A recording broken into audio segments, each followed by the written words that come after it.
Un gran privilegio. Muchas gracias, queridos hermanos. Es un gran privilegio para mí poder compartir con ustedes un tema más de la palabra de Dios. Y lo he dedicado para que podamos entender mejor el plan de salvación y sobre todo también el engaño del enemigo para poder diferenciar la verdad del error. Y en ese sentido, antes de comenzar, yo les invito a que hagamos una pequeña oración para que Dios nos pueda bendecir. Padre nuestro que estás en el cielo, te damos gracias por el privilegio de estudiar tu palabra, de conocer tu Biblia y también tus promesas, tu plan de salvación. Te pedimos que ahora estés aquí en medio de nosotros para poder entender este importante tema.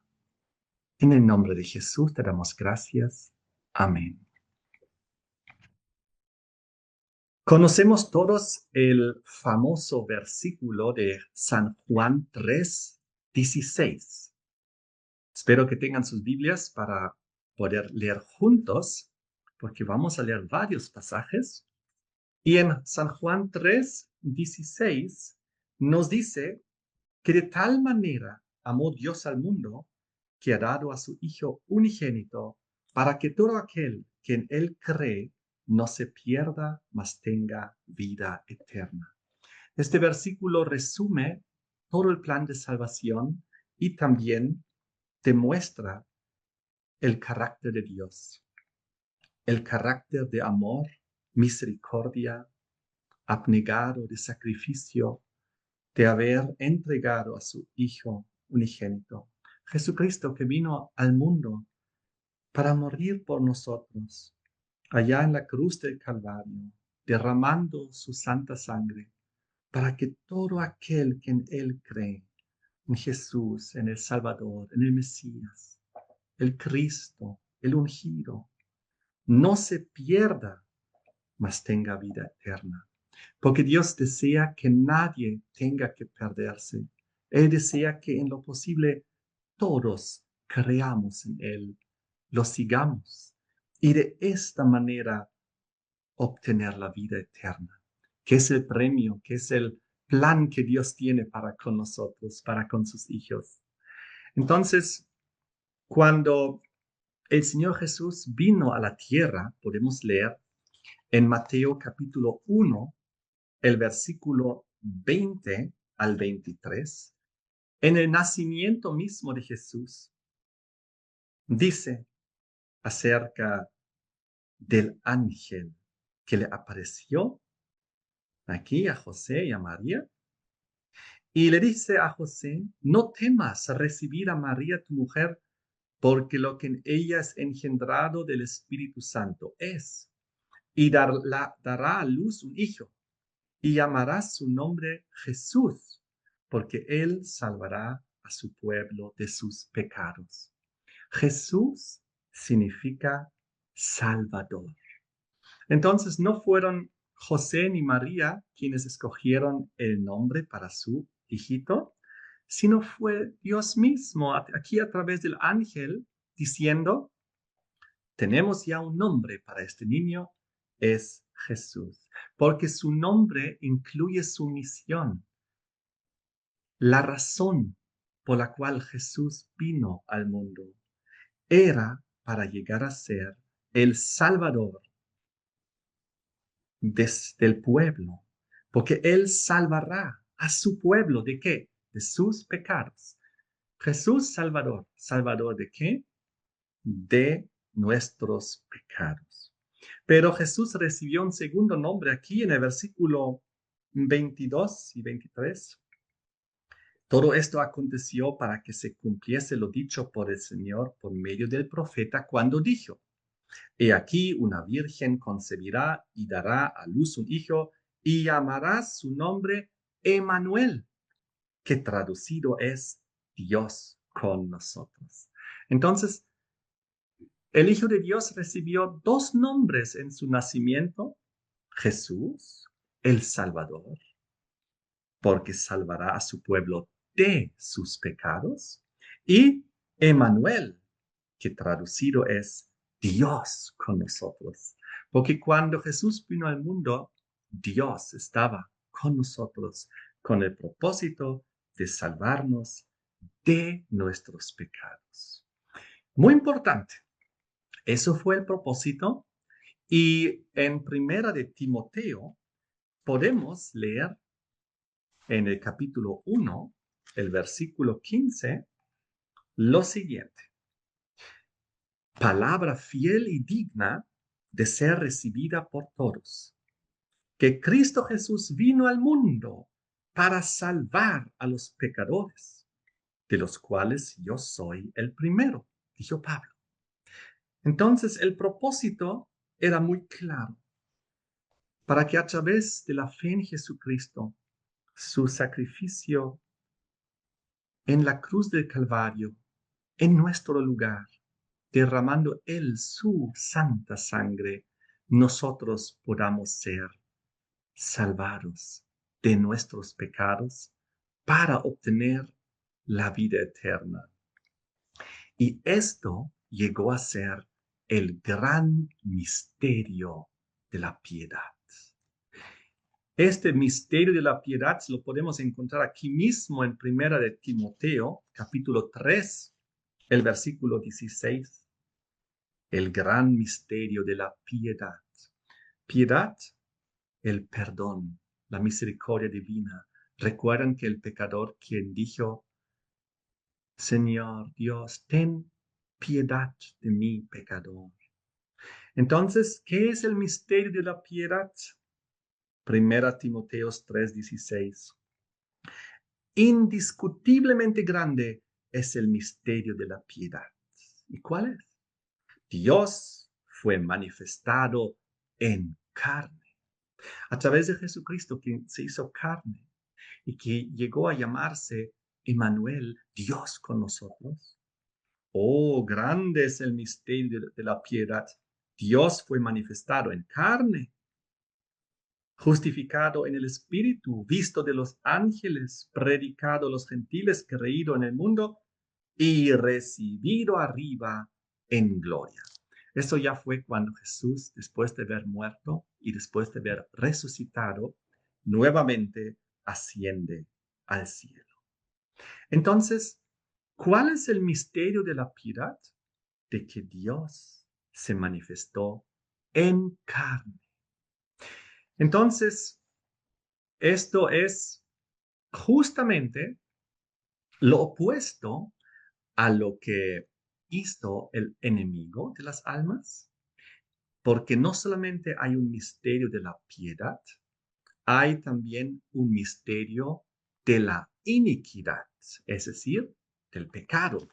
Leámoslo juntos. En el libro anterior, en segunda de Tesalonicenses, capítulo 2, y aquí en el versículo 7, encontramos lo opuesto, lo contrario, el misterio de la iniquidad, del pecado. Y dice, todo en el contexto de la manifestación, ahora no del Hijo de Dios hecho carne, sino ahora la manifestación del hombre de pecado, el hijo de perdición, el anticristo. Y dice exactamente lo opuesto a lo que dice acerca de Jesús. Dice aquí en 2 Tesalonicenses 2, versículo 7, porque ya está en acción el misterio de la iniquidad. Oh, solo que hay hasta el presente quien lo detiene. Y habla acerca de este sistema que en el versículo 3 recibe dos nombres. El hombre de pecado, el hijo de perdición. A quien aquel que se opone y se levanta contra todo lo que se llama Dios o es objeto de culto. Tanto que se sienta en el templo de Dios como Dios haciéndose pasar por Dios. El anticristo, el sistema del anticristo, que se pone en el lugar de Jesús, pero es exactamente lo opuesto.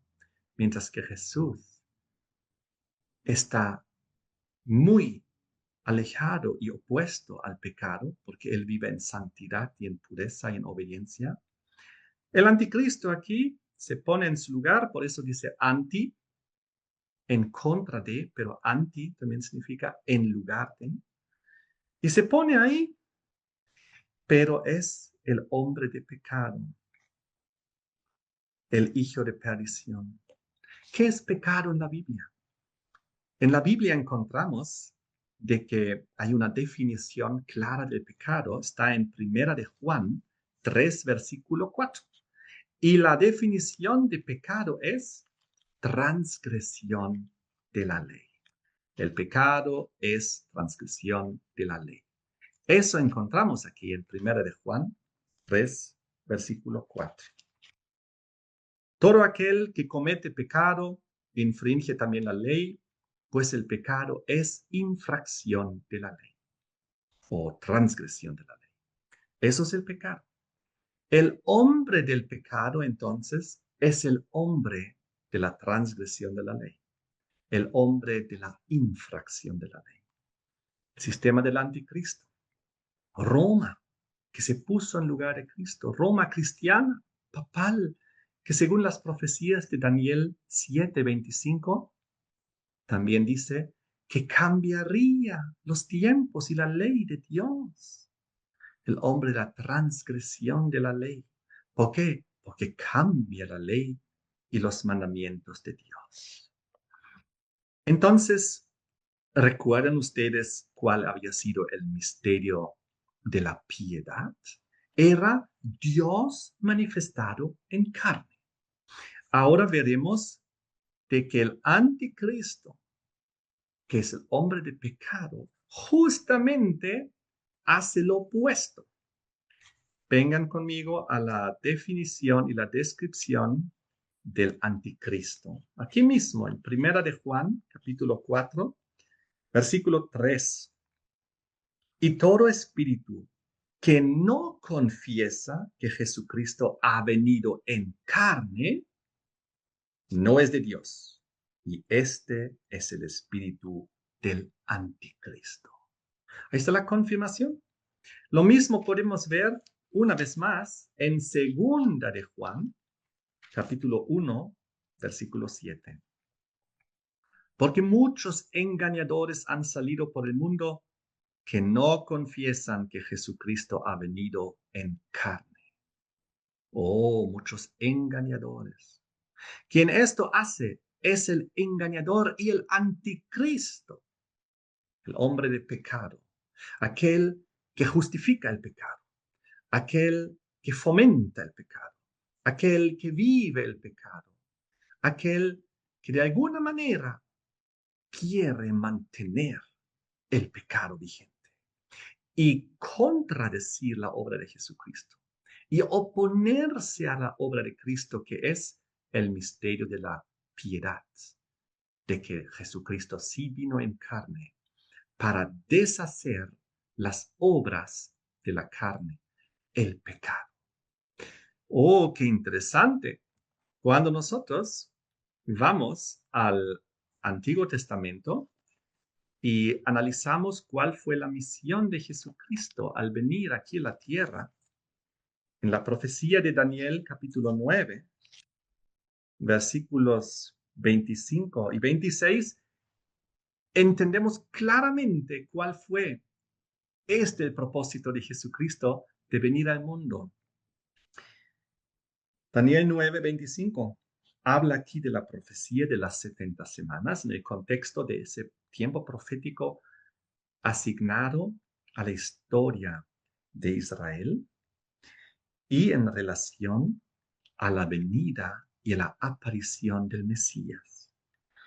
Y habla en el versículo 24 que 70 semanas están determinadas para tu pueblo, el pueblo hebreo, y sobre su santa ciudad, la santa Jerusalén. Y ahora dice 3 razones. 1, para terminar la prevaricación. 2, para poner fin al pecado. 3, para expiar la iniquidad. Aquí, con 3 sinónimos, nos ha dicho repetitivamente cuál es el propósito. prevaricación, pecado, iniquidad. ¿Qué cosa? Terminar con eso, ponerlo fin, expiarlo, para traer la justicia perdurable, para sellar la visión y la profecía y para ungir al Santo de los Santos. Porque el Santo de los Santos es Jesucristo, quien cumple esta obra al final de las 70 semanas, cuando se manifiesta como el Mesías príncipe, tal como dice el versículo 25. Sabe pues y entiende que desde la salida de la orden para restaurar y edificar a Jerusalén, hasta el Mesías príncipe, sabemos que es Jesucristo, habrá 7 semanas y 62 semanas. Oh, al final de esta profecía larga de las 70 semanas, se manifestaría el Mesías príncipe. ¿Con qué propósitos? Con los propósitos descritos en el versículo 24. Terminar la prevaricación, poner fin al pecado, expiar la iniquidad, porque vendría el ungido, el santo de los santos, el Mesías príncipe. Mesías significa el ungido. Igual, Cristo significa el ungido. Entonces vino Jesús y cumplió esta obra. De tal manera amó Dios al mundo que envió a su Hijo unigénito, para que todo aquel que en él crea no se pierda, mas tenga vida eterna. El misterio de la piedad, Dios manifestado en carne, Emmanuel, Dios con nosotros, Jesús, Salvador de nuestros pecados. Ojo, Jesús, Salvador de nuestros pecados, no Salvador en nuestros pecados. Y eso es exactamente lo que Cristo vino a hacer y lo que el anticristo intentó deshacer, porque el anticristo, que es el misterio de la iniquidad, el misterio del pecado, de la apostasía, el hombre de pecado, el hijo de perdición, el hijo de la transgresión de la ley, es aquel que dice que Cristo no vino en carne. En otras palabras, Cristo no compartió nuestra naturaleza. Cristo tuvo otra naturaleza. Y por lo tanto, nosotros, y eso es lo que predica el anticristo, seremos salvos en nuestros pecados, no de nuestros pecados, como indica la Biblia. Esa es el falso evangelio del anticristo, diciendo que Cristo vino en otra naturaleza que tú y yo. Y por lo tanto, ya que Cristo vino supuestamente en otra naturaleza que tú y yo, no vino en carne, no vino como tú y yo en nuestra semejanza. Por lo tanto, lo que Él hizo es algo que tú y yo jamás podremos alcanzar, lo que es la victoria sobre el pecado. Aunque claramente en su mismo nacimiento el ángel dice que Jesucristo vino para salvar a su pueblo de sus pecados. Y Roma, el anticristo, dice que Cristo viene para salvarnos en nuestros pecados. Así, en otras palabras, seguiremos pecando siempre. No hay solución para el pecado, sino seguiremos pecando, pecando, pecando, y nunca podremos vencer el pecado. ¿Y saben por qué? Porque ellos dicen que nuestra propia naturaleza, nuestra propia esencia es el pecado en sí mismo. Es decir, el hecho de que tú existas, el hecho que yo exista es que el pecado existe porque somos pecado. Eso es lo que enseña Roma. Y por eso se han introducido en el cristianismo un concepto en el cristianismo católico que lamentablemente luego fue llevado también al cristianismo evangélico protestante, a diferentes denominaciones, una enseñanza que se llama el pecado original. Seguramente han escuchado acerca del pecado original. El pecado original vino a la iglesia cristiana y romana a través de San Agustín. Y San Agustín lo copió básicamente estos conceptos de un filósofo griego pagano que era Platón. Entonces, ellos creían que nuestra propia naturaleza en sí es el pecado.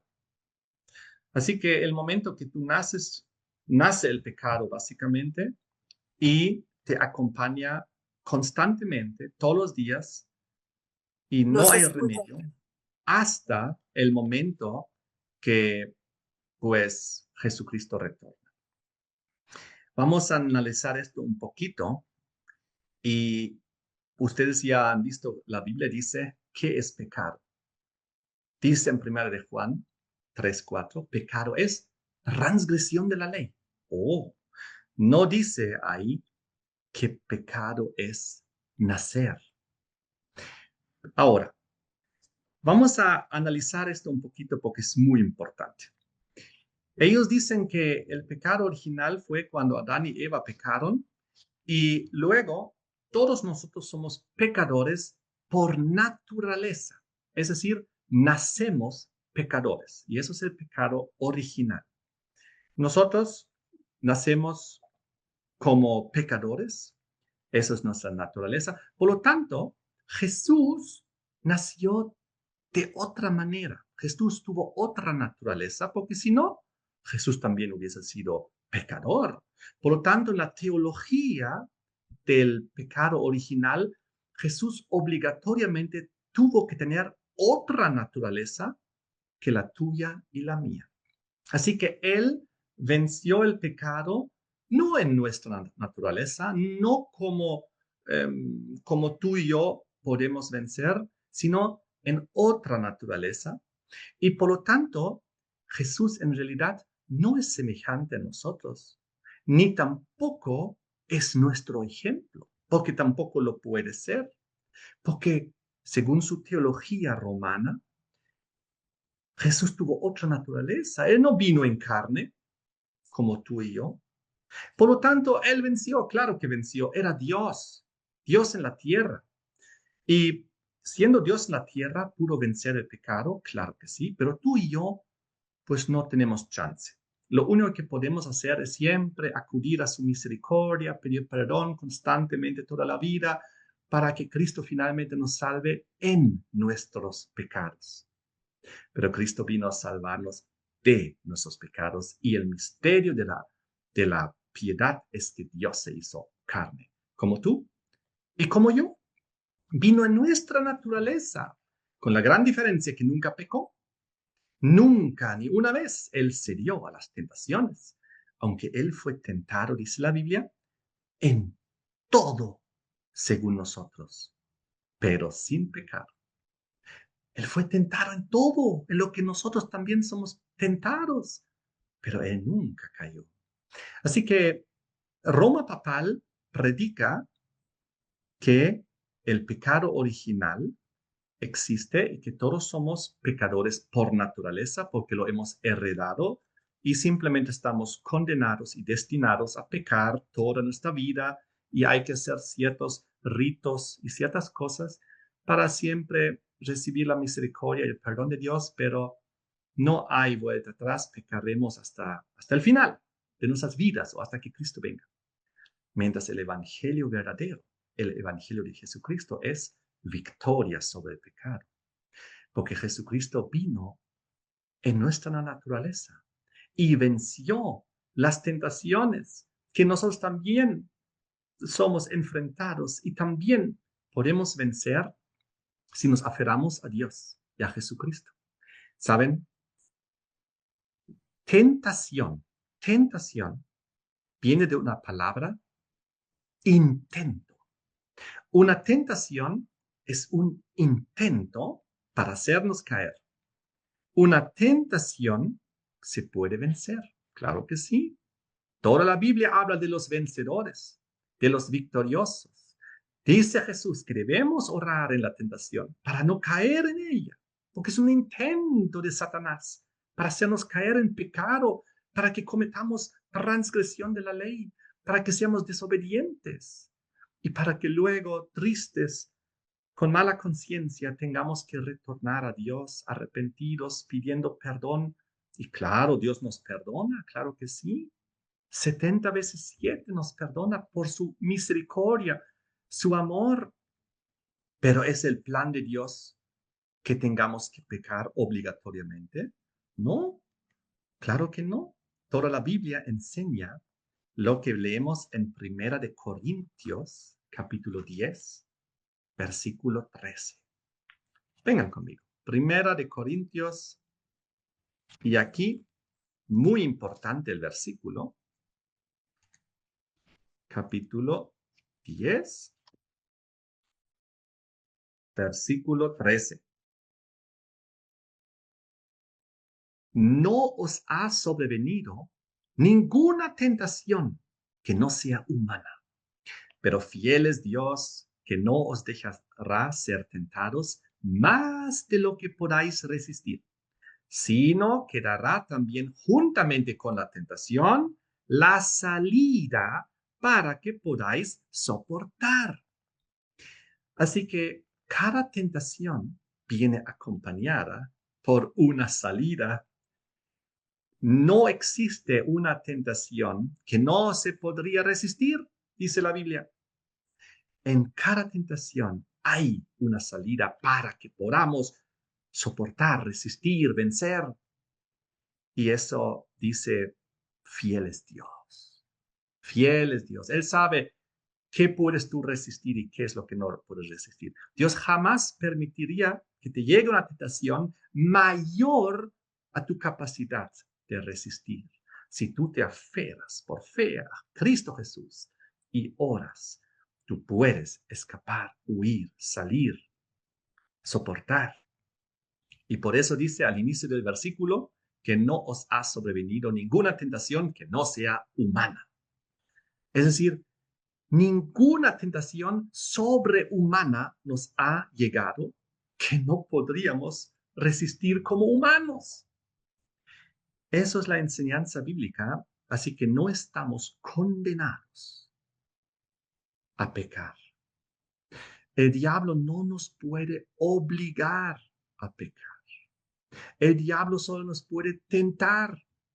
Y ahí está tu libre albedrío, y ahí está tu conexión con el Señor, ahí está tu entrega a Dios, ahí está tu vida espiritual, ahí está cuánto aceite tienes en tu lámpara, ahí está cuánto tiempo caminas con el Señor, ahí está tu vida, si está con Dios o no. Si está con Dios, tú puedes vencer y resistir, pero si no dedicas suficiente tiempo a una comunión con Dios, a leer su palabra, a orar, a ayunar, a estudiar, alejarte de las tentaciones que tú sabes que existen.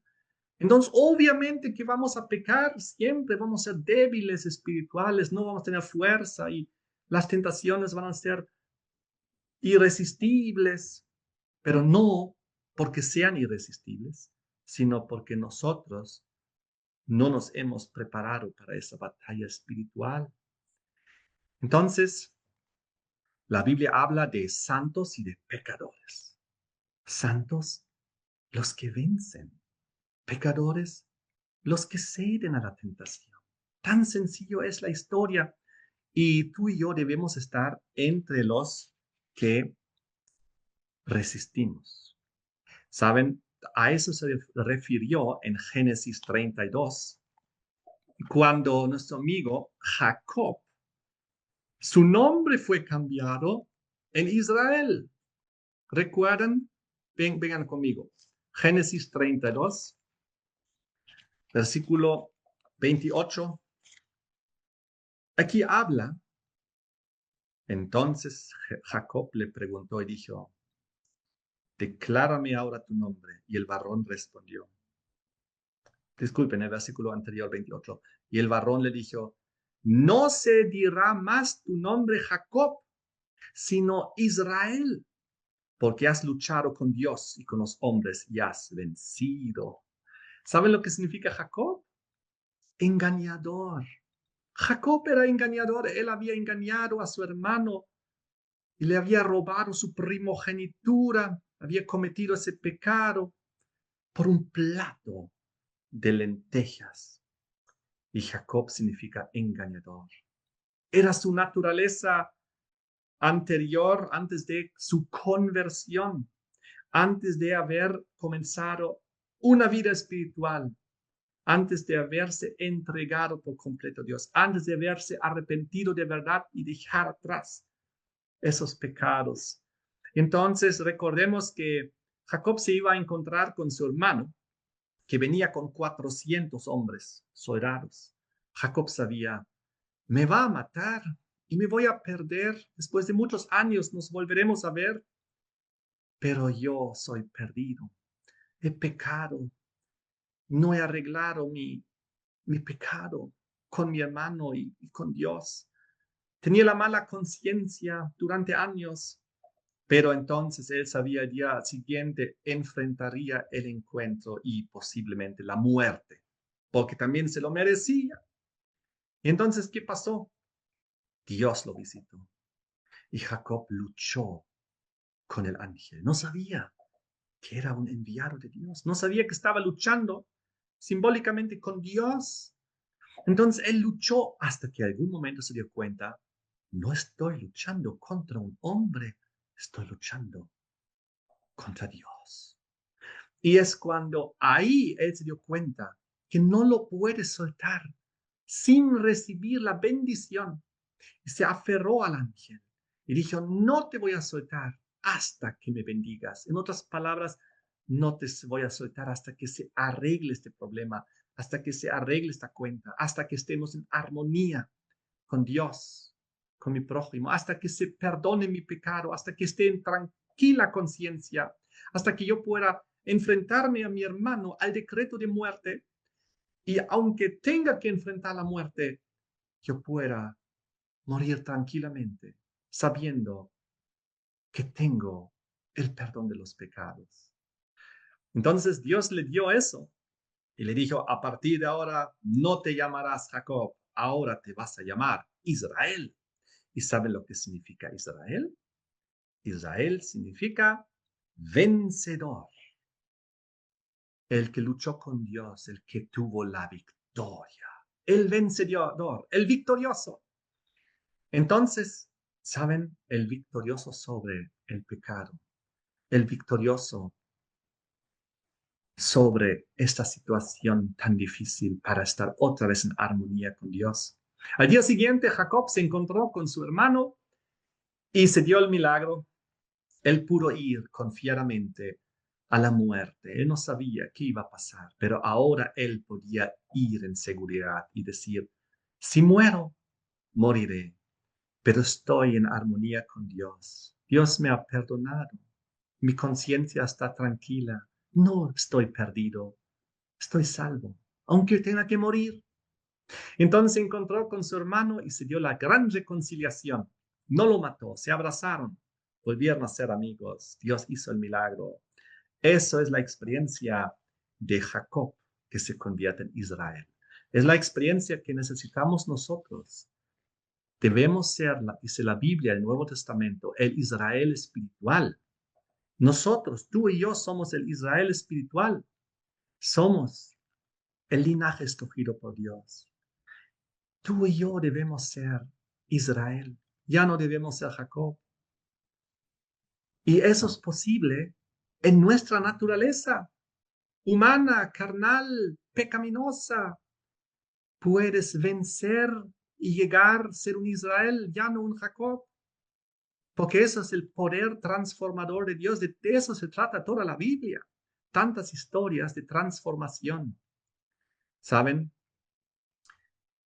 Cuando Adán y Eva pecaron, busquen conmigo en Génesis capítulo 3, el versículo 21. Después Dios los buscó y tuvieron una reunión y Dios hizo como un juicio. Dios investigó.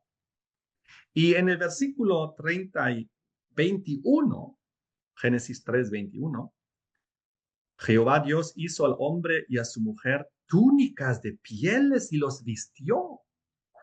Oh, ¿qué ha pasado aquí? Ellos antes estaban desnudos Antes de pecar estaban desnudos y no se avergonzaban porque estaban cubiertos de la santidad y la justicia de Cristo. Estaban viviendo en armonía con Dios, no había problema. Después de haber pecado, era transgresión de la ley, era desobediencia a la palabra de Dios. Todo cambió, su naturaleza cambió. Ahora ellos tenían miedo, se escondieron. Su conciencia había cambiado, ahora era mala, tenían mala conciencia. Y ellos se autojustificaban, recuerdan, dieron la culpa a los demás, intentaban de alguna manera salirse del problema. Pero no había solución a esto sino por la sangre del Cordero. Jesucristo tenía que venir y morir en su lugar. Y por eso ese día murió el Cordero de Dios que quita el pecado del mundo. Murió Dios, dice, hizo al hombre y a su mujer túnicas de pieles y los vistió.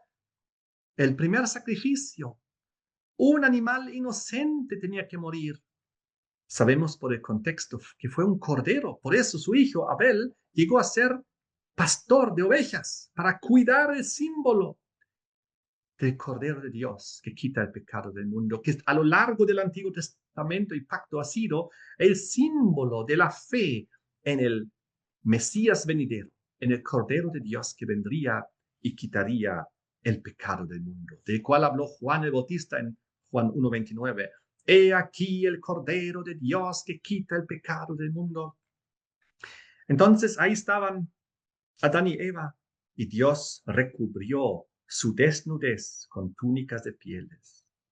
Tenía que morir un cordero para que ellos reciban el perdón de sus pecados, para que ellos sean nuevamente cubiertos con los mantos de justicia divina. Sangre inocente tuvo que haber sido derramada, porque el cordero no tenía ninguna culpa, pero murió en su lugar. Recuerdan que Dios había dicho claramente en Génesis 2, versículo 17, acerca del árbol de la ciencia del bien y del mal: no comerás, porque el día que de él comieres, ciertamente morirás. Entonces ellos tenían miedo porque sabían ese día que habían comido, tenían que morir, ciertamente. Pero ¿por qué no murieron ese día?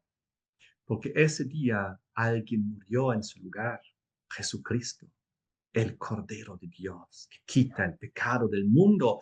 Eso es lo que enseña en Apocalipsis capítulo 13. Vengan conmigo, Apocalipsis 13, versículo 8, donde habla del libro de la vida del Cordero que fue inmolado. ¿Desde cuándo? Desde el principio del mundo. ¿Dónde? En el jardín Edén. ¿Dónde? Frente a Adán y Eva, que tenían que morir ese día, pero ese día Jesucristo se puso ahí entre ellos y la condena, la sentencia, la muerte, diciendo: yo moriré en su lugar a través del símbolo del cordero, de la oveja inocente, que derramó su sangre, y fueron cubiertos con túnicas de pieles, y Adán y Eva no tuvieron que morir ese día. Y entonces encontramos la gran verdad que está escrita en el libro de Hebreos 9:22. Porque aquí indica de que sin derramamiento de sangre no se hace perdón. No hay perdón si no hay derramamiento de sangre inocente. Hebreos 9:22. Casi todo es purificado según la ley con sangre. Sin derramamiento de sangre no se hace remisión. No hay perdón. Por eso Cristo tuvo que morir en nuestro lugar. Solamente un inocente pudo haber muerto por el culpable para tomar su culpa sobre él. Pero no iba a ser suficiente que un cordero muera, ni siquiera que un ángel hipotéticamente haya muerto por nosotros, un ángel santo. No, tuvo que ser Dios hecho carne. Tuvo que ser el autor de la ley y el autor de la vida. Así es escrito Jesús en el Nuevo Testamento. tuvo que ser aquel que dio la ley. Solamente él tenía el poder, la autoridad para morir por el transgresor de la ley y ponerse en su lugar. Es lo que pasó. Entonces, les pregunto, el pecado original que enseña el anticristo, que dice, Cristo no vino en carne, no, él vino en otra naturaleza, tú serás pecador por siempre. No hay chance en que tú puedas ser victorioso. Porque tienes el pecado original, porque Adán y Eva pecaron, y por lo tanto tú eres pecador desde nacimiento porque naciste. Eso es lo que enseña Roma. Pero ahora les hago algunas preguntas. ¿Podemos nosotros ser culpables por un pecado que ya fue perdonado? Adán y Eva recibieron el perdón ese mismo día. Ese mismo día, el Cordero de Dios murió por ellos, cubrió su desnudez, recibieron el perdón ese mismo día. Cristo murió ese día para perdonar su pecado. ¿Podemos nosotros ser culpables de un pecado que ya fue perdonado hace miles de años, que otra persona cometió? Claro que no. Y les digo una cosa más. Dice en el libro de Ezequiel capítulo 18. Busquen conmigo. Una gran verdad, muy importante. Ezequiel capítulo 18, versículo 20. El alma que pecare, esa morirá. El hijo no llevará el pecado del padre, ni el padre llevará el pecado del hijo. La justicia del justo será sobre él y la impiedad del impío será sobre él. Oh, cada cual es culpable y responsable de su propio pecado. Ni el padre es culpable del pecado del hijo, ni el hijo llevará el pecado del padre. La Biblia es muy clara. Nosotros no vamos a llevar el pecado de nuestro papá, tampoco de nuestro abuelo, mucho menos de nuestro bisabuelo y mucho menos, llegando muchas generaciones atrás, el pecado de Adán y Eva. Peor, ese pecado ya ha sido perdonado.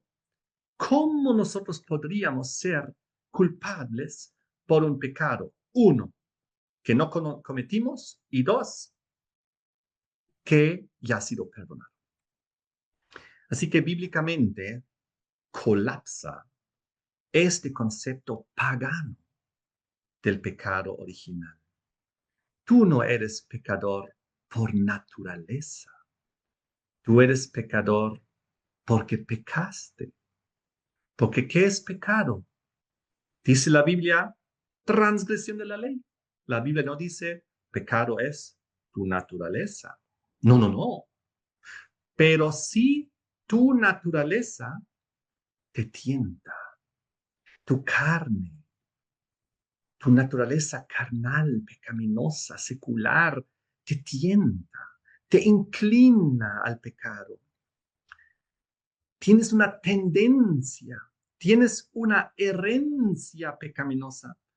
Si mi papá era alcohólico, por ejemplo, y yo le he visto siempre en esa situación, entonces yo voy a tener una inclinación, una herencia o una debilidad hacia eso también. Pero eso no significa que yo siga ese mismo ejemplo, aunque quizás tenga una inclinación o una tendencia.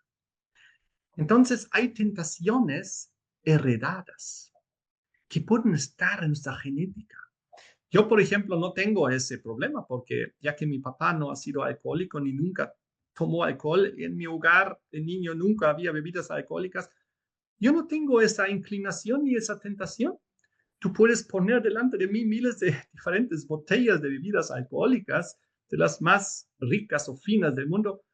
No pasa nada, no va a ser tentación para mí. No, eso no es una tentación para mí, pero para otros sí, porque el diablo tienta a cada uno de diferente manera. No solamente tenemos tentaciones heredadas, como acabo de explicar, tenemos también tentaciones cultivadas. Quizás mi papá o mis antepasados nunca han fumado o, o cualquier otra situación. Pero yo, por curiosidad, comienzo a gustar y a fumar y me gusta. Y aunque al inicio no, pero lo hago una costumbre y luego se convierte en un vicio, entonces yo he cultivado una tentación yo mismo. Y luego me va a ser muy difícil soltarlo, pero con la gracia de Dios se puede. Entonces, existen tentaciones heredadas, cultivadas, pero no importa. Lo que importa es que Jesucristo es poderoso y que Él vino a salvar a su pueblo de sus pecados, porque eso es el misterio de la piedad. Cristo hecho en carne. Jesús no fue tentado en nada que no fuésemos tentados nosotros también, dice la Biblia, pero Él venció. ¿Por qué no vencemos nosotros? A veces, porque soltamos la mano de Dios. Si nos aferramos a Dios y no nos soltamos, vencemos. Entonces nosotros, cuando viene la tentación, en vez de caer en ella y luego pedir arrepentidos, perdón Dios, ayúdame, perdóname. Y luego viene la tentación otra vez. Y otra vez caemos, cedemos, otra vez luego, perdón, Señor, por el pecado. Y así hacemos un círculo vicioso eterno, siempre de caída y pedir perdón, caída y pedir perdón. Podemos revertir eso. Y si estamos con el Señor y viene la tentación, y nosotros reconocemos, estamos atentos, es la tentación. Oramos, Señor, ayúdame a no caer en la tentación, dame fuerza para vencer. Y entonces la tentación pasa. Y habremos sido victoriosos. Y luego podemos más bien agradecer a Dios diciendo, gracias por haberme ayudado para vencer la tentación. Y así podemos tener, en vez de tener un ciclo de caída, arrepentimiento y perdón, podemos tener un ciclo de victoria y agradecimiento por vencer. Hay dos formas de vivir. Una es el evangelio eterno, el verdadero evangelio que Cristo vino a traernos de salvación. El otro es el plan del enemigo, el plan del anticristo, el plan de decir, no te preocupes, peca, peca, peca nomás siempre, igual, ni siquiera puedes vencer porque tu naturaleza es el pecado, así que ni siquiera lo intentes, solo ven, haz tus sacrificios y eso es el enemigo. Ahora les quiero mostrar lo que es la recomendación en el libro de Primera de Samuel al respecto, porque Dios tiene una opinión muy clara al respecto. Primera de Samuel, capítulo 15, versículo 22. Samuel dijo, ¿se complace Jehová tanto en los holocaustos y víctimas como, como que se obedezca a la palabra de Jehová? En otras palabras, ¿en qué se complace Dios más? ¿En los holocaustos, los sacrificios o en la obediencia?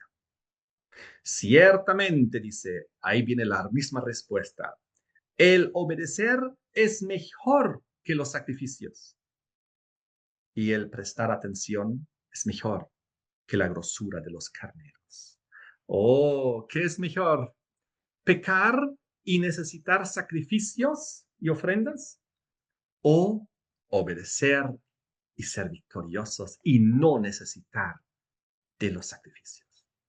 Pues mucho mejor la obediencia.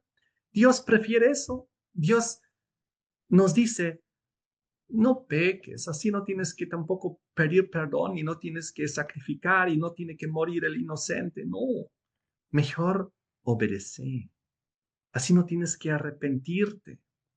Así no tienes que confesar tu pecado. Así no tienes que pedir perdón y vas a estar conmigo todo el tiempo. Es mucho mejor. Así no tiene que morir el inocente en el sacrificio. Entonces la Biblia es muy clara. Así que, estimados amigos, nosotros al nacer no nacemos criminales. Haber nacido no ha sido el crimen. Haber nacido es el fruto del amor.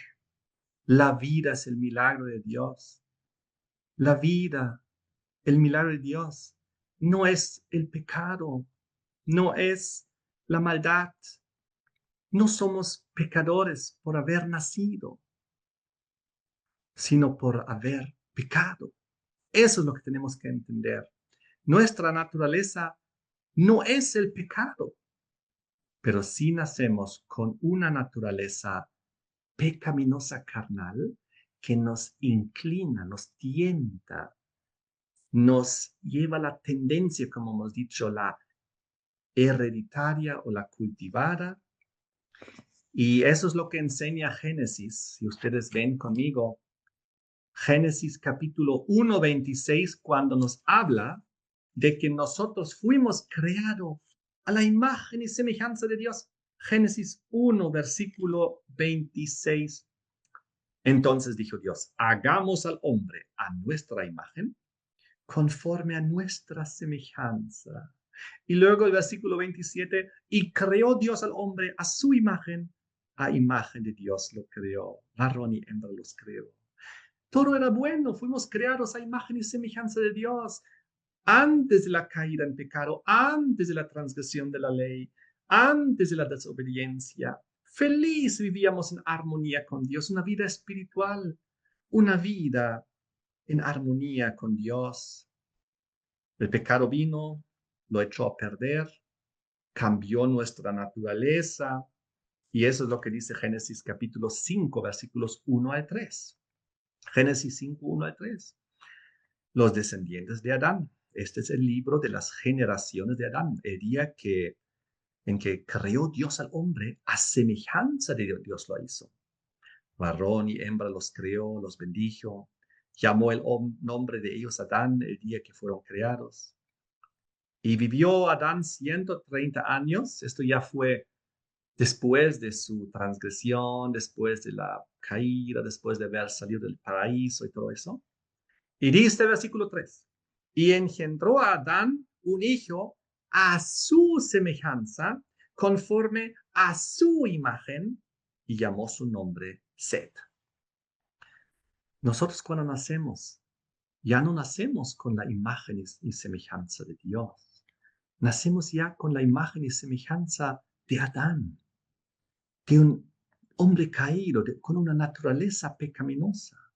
Pero, ojo, la naturaleza pecaminosa, como vimos a lo largo de ese tema, no es el pecado, sino nos tienta, nos inclina hacia el pecado. Eso es lo que tenemos que entender. Quisiera ir terminando con ustedes y entender lo siguiente. En Romanos 5, versículo 12, nos habla de que todos hemos pecado. Recuerdan, ahorita nosotros nacemos ya en la semejanza y imagen de Adán. Hemos perdido la imagen y semejanza divina, pero Dios la quiere recuperar en nosotros. Toda la Biblia está llena de ejemplos de eso, del plan de Dios para restaurarnos, para recuperarnos, para que podamos vivir una vida espiritual en Cristo Jesús, para que nuestras vidas puedan ser llenadas del Espíritu Santo, vasijas llenas de aceite, y de esa manera vivir ya una vida nueva, nueva criatura. La Biblia dice que nosotros podemos vivir una vida de victoria del pecado. El vencedor, todo el Apocalipsis a las 7 iglesias, el que venciere se sentará conmigo en mi trono como yo he vencido.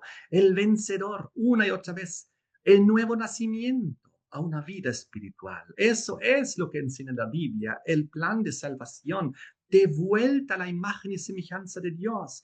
Y eso es lo que Apocalipsis habla cuando escribe en nuestra frente en Apocalipsis 14 el nombre del Padre y del Hijo. Es decir, de vuelta a la imagen y semejanza, transformación de nuestro carácter, de un carácter carnal, terrenal, pecador, hacia un carácter transformado, santo, justo, que obedece a Dios. Eso es el milagro divino. Y miren aquí cómo está escrito en Romanos 5, versículo 12. Por tanto, como en el pecado entró en el mundo por un hombre, Adán, y por el pecado la muerte, así la muerte pasó a todos los hombres por cuanto todos pecaron. ¿Cuál es el problema? El problema es que todos también, igual que Adán, hemos pecado, hemos decidido pecar. El versículo no enseña de que por cuanto Adán pecó, ahora todos nacemos pecadores. No, no, no. Dice que la muerte pasó a todos los hombres por cuanto todos pecaron, no por cuanto todos nacieron pecadores. Gran diferencia. Entonces la Biblia dice, Romanos 3:23 también, un poquito antes, muy importante, por cuanto todos pecaron y están destituidos de la gloria de Dios.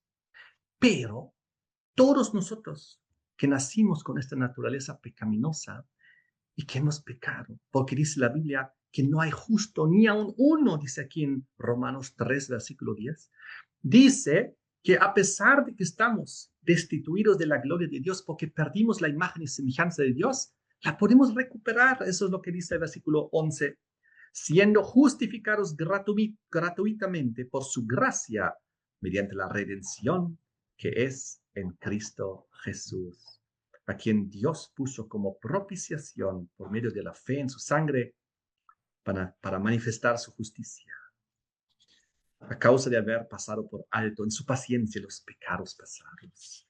Y Romanos 6:23, un versículo muy famoso, la paga del pecado es muerte, mas la dádiva de Dios es vida eterna en Cristo Jesús, nuestro Señor. Si nosotros persistimos en pecar, pecado, pecado, pecado, terminaremos en la muerte. Pero que si nosotros nos aferramos al Señor y vencemos, entonces obtendremos la dádiva de Dios, que es vida eterna en Cristo Jesús, que es lo opuesto ya a seguir el camino del pecado. Por eso Jesús se llama Jesús. Él es el Salvador de nuestros pecados, el misterio de la piedad. Él no nos va a salvar en nuestros pecados. Saben, queridos amigos, quiero ir cerrando con una reflexión muy hermosa, y esta reflexión es la de Mateo 18. En Mateo 18, versículos 11 al 14, es un pasaje muy conocido. Mateo 18, 11. Porque el Hijo del Hombre ha venido para salvar lo que se había perdido. ¿Qué os parece si un hombre tiene 100 ovejas y se descarría una de ellas? ¿No deja las 99 y va por los montes a buscar la que se había descarriado? Y si acontece que la encuentra, de cierto os digo que se regocija más por aquella que por las 99 que no se descarriaron. Así, no es la voluntad de vuestro Padre que está en los cielos que se pierda uno de estos más pequeños. Nosotros todos somos la oveja perdida. Este mundo es la oveja perdida que se descarrió. Dios vino, Cristo vino a este planeta para salvar este planeta que se había descarriado. Y aquí a todas las ovejas que se habían descarriado. Y es por eso que si vamos al libro de Isaías 53, encontramos el complemento. Isaías 53, versículos 5 al 7, la obra del Cordero de Dios que quita el pecado del mundo, tal como lo indicó el Juan el Bautista en Juan 1:29. Pero aquí en Isaías 53, 5, mas él, hablamos de Jesús, el Cordero de Dios, herido fue por nuestras rebeliones en la cruz, molido por nuestros pecados allá en Golgotá. El castigo de nuestra paz fue sobre él allá en el Calvario. y por su llaga fuimos nosotros curados. Todos nosotros nos descarriamos como ovejas, cada cual se apartó por su camino, mas Jehová cargó en él, en Jesucristo, en el Cordero de Dios, el pecado de todos nosotros, tu pecado, mi pecado sobre Jesús, aunque habíamos sido ovejas descarriadas. Angustiado él y afligido no abrió su boca. Como cordero fue llevado al matadero, como oveja delante de sus trasquiladores. Enmudeció y no abrió su boca. Esto es el plan de Dios. Antes hemos mencionado que debemos convertirnos de Jacob en Israel. Nuestra identidad, nuestro nombre debe cambiar, nuestro carácter, nuestra forma de ser. Ya no engañador, ahora vencedor, victorioso. Porque Dios nos da la victoria. Ahora somos el Israel espiritual de Dios. Y por eso Roma, el sistema del anticristo, el misterio de la iniquidad, el hombre de pecado, el hombre del pecado original, el hombre que dice que nunca podrás vencer. Por eso Roma nunca puede ser el Israel espiritual, porque solamente el Israel espiritual puede ser el pueblo de Dios, el pueblo cristiano que cree en la victoria sobre el pecado. Son dos conceptos totalmente opuestos. Verdadero evangelio, victoria sobre el pecado. Falso evangelio, supuestamente salvación en pecado. Yo creo lo que dice la Biblia. Ojalá todos ustedes también aferrémonos a estas promesas. Es muy claro, es muy lógico, es muy bíblico. Nosotros tenemos la verdad y que Dios nos ayude con este evangelio eterno para solucionar el problema de raíz, que es el pecado en nuestras vidas, al permitir a Cristo que tome control de nuestras vidas y Él hará en nosotros el milagro de una vida victoriosa de vencedores, para que seamos el Israel espiritual. Que Dios nos bendiga. Feliz sábado a todos. Bendiciones.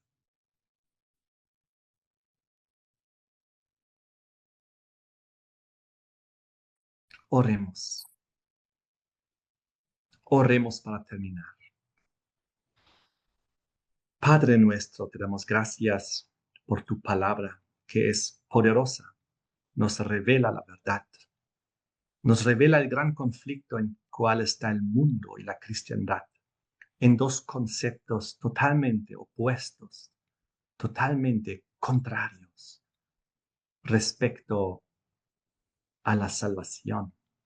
Pedimos que nos puedas ayudar a entender el verdadero evangelio, que es Jesucristo, que vino a salvar a su pueblo de sus pecados, y no como el anticristo ofrece una falsa salvación en nuestros pecados, porque dijo que Cristo vino en otra naturaleza.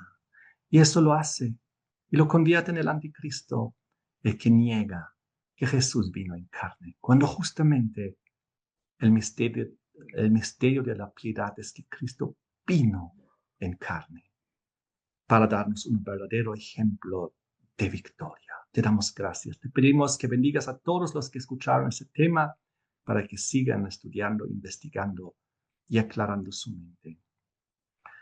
Te damos gracias en el nombre de Jesús. Amén. Amén.